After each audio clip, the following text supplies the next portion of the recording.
यह घटना लॉकडाउन के बाद की उस वक्त की है जब स्कूल खुलने लगे थे, लेकिन बच्चों को ऑनलाइन क्लास दी जा रही थी। तब मैं एक प्राइवेट स्कूल में टीचिंग का जॉब कर रहा था। उस टाइम बच्चे न आने के कारण केवल टीचर को बुलाया जा रहा था और ऑनलाइन क्लास दी जा रही थी। मैं भी ऑनलाइन क्लास देने के लिए अपनी विज्ञान लैब में ही बैठकर क्लास लिया करता था। यह विज्ञान लैब थर्ड फ्लोर पर थी। मैं उस टाइम थर्ड फ्लोर पर मैं अकेला ही होता था। बाकी स्टाफ ज़्यादातर नीचे अलग अलग क्लासरूम में बैठकर अपने मोबाइल से क्लास लिया करते थे। वहाँ पर एक मैडम थी जो रिसेप्शन का काम देखा करती थी। उनका नाम प्रगति था। उनकी हाइट थोड़ी कम थी। वे लगभग 4 फीट 7 इंच की थी। उनका रंग एकदम दूध सा गोरा और बहुत ही सुंदर थी। उनको देखकर ही मन में कुछ कुछ होने लगा था, लेकिन उनके साथ कभी अकेले में मिलने का मौका ही नहीं मिला था कि कुछ बात करने की शुरुआत की जा सके। उन्हें बस रोज देखता था। फिर एक दिन मैं स्कूल थोड़ा जल्दी पहुंच गया था। मैंने देखा कि मैडम भी आ चुकी थी। आज सिर्फ मैं और प्रगति मैडम ही जल्दी आए थे। यह देखकर मुझे बहुत खुशी हुई। आखिरकार वह मौका भगवान ने दे दिया जिसका मुझे इंतज़ार रहता था। फिर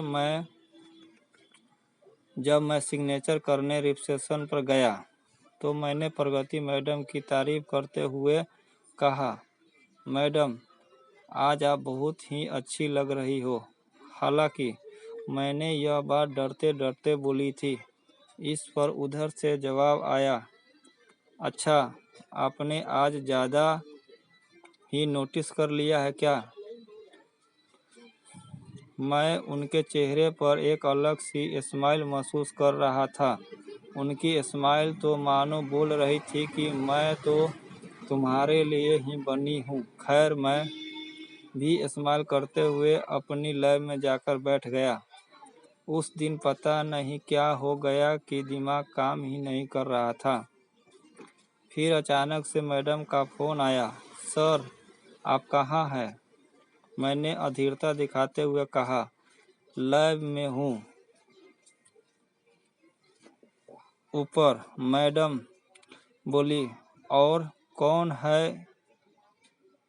यह सुनकर मुझे थोड़ा अजीब सा लगा, लेकिन फिर मैंने सोचा कि शायद मैडम ने ऐसे ही पूछ लिया होगा। फिर मैंने कहा, हाँ इधर तो मैं अकेला हूँ। वे बोली, ओके मैं आती हूँ। मैं यह सुनकर नॉर्मल ही रहा था कि वे अक्सर आया करती थी। इस बार भी कोई काम ही होगा, लेकिन इस बार कुछ अलग ही कुछ होने वाला था जिसके लिए मैं बिल्कुल भी तैयार नहीं था। थोड़ी देर में मैडम लैब के दरवाजे पर थी। मैंने दरवाज़ा खोला और वे लैब में अंदर आ गई। उनके हाथ में रजिस्टर था और उसमें एक टीसी थी जिस पर क्लास टीचर के सिग्नेचर होने थे, लेकिन वह आज सिग्नेचर को पहले न बोल कर मुझसे पूछने लगी, क्या बात है सर, आज आपने मुझे बहुत ज़्यादा नोटिस किया।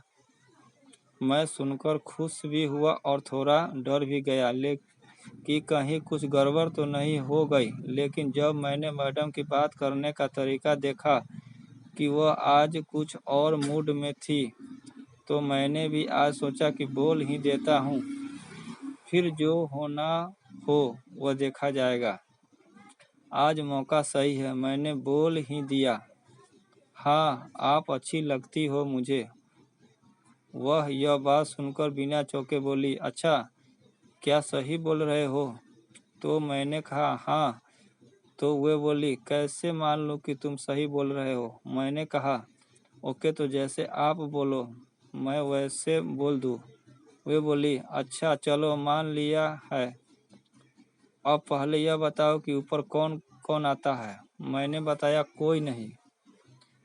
इन दिनों तो आपके अलावा सिर्फ मैं ही ऊपर आता हूँ। इधर पूरे दिन कोई नहीं आता। यह सुनकर वे बोली, अच्छा कोई नहीं आता, पक्का ना? मैंने बोला, हाँ पक्का। यह सुनकर वे बोली, ओके तो फिर डोर को लॉक करके आओ। यह सुनकर मैं बहुत ही खुश हो रहा था कि शायद आज जरूर मेरी ख्वाहिश पूरी होने वाली है। मैंने जल्दी से जाकर डोर लॉक किया और पास आकर बोला, जी बोलिए। तब मैडम बोलना शुरू किया कि हम तुम्हें काफ़ी दिनों से नोटिस कर रहे थे कि तुम्हारा ध्यान मेरे तरफ ही ज़्यादा रहता है। हम अकेले में तुमसे कितनी बार बात करने की कोशिश करना चाहा, लेकिन अकेले नहीं मिलने के कारण तुमसे बोल नहीं पा रहे थे। आज जब मौका मिला है तुम्हें अकेले में इसलिए बुलाया है, आज तुम्हारी बदनामी न हो और हम दोनों के बीच जो खामियां हो वह दूर हो जाए। तुम एक टीचर हो और हम दोनों का यहाँ पर जॉब कर रहे हैं। मेरा काम है कि लोगों का चेहरा खुश रखना और तुम्हारा काम है कि बच्चों को अच्छी शिक्षा देना। हम दोनों अच्छे परिवार से हैं, इसीलिए हम चाहते हैं कि तुम और तुम्हारे परिवार का बदनामी ना हो। मैडम अच्छे दोस्त की तरह मुझे समझा रहा था और मैं अच्छी तरह से समझ रहा था कि क्या कहना चाह रही है। फिर मैडम आगे बोलना शुरू किया कि हम लोग अच्छे दोस्त बन सकते हैं और फिर मुझे भी मैडम की पूरी बात अच्छी तरह से समझ में आ चुकी थी, इसीलिए हम भी हामी भर दिया। मुझे समझ आ चुका था कि प्यार से बड़ा दोस्त होता है, इसीलिए उस दिन से हम लोग अच्छे दोस्त की तरह रहने लगे।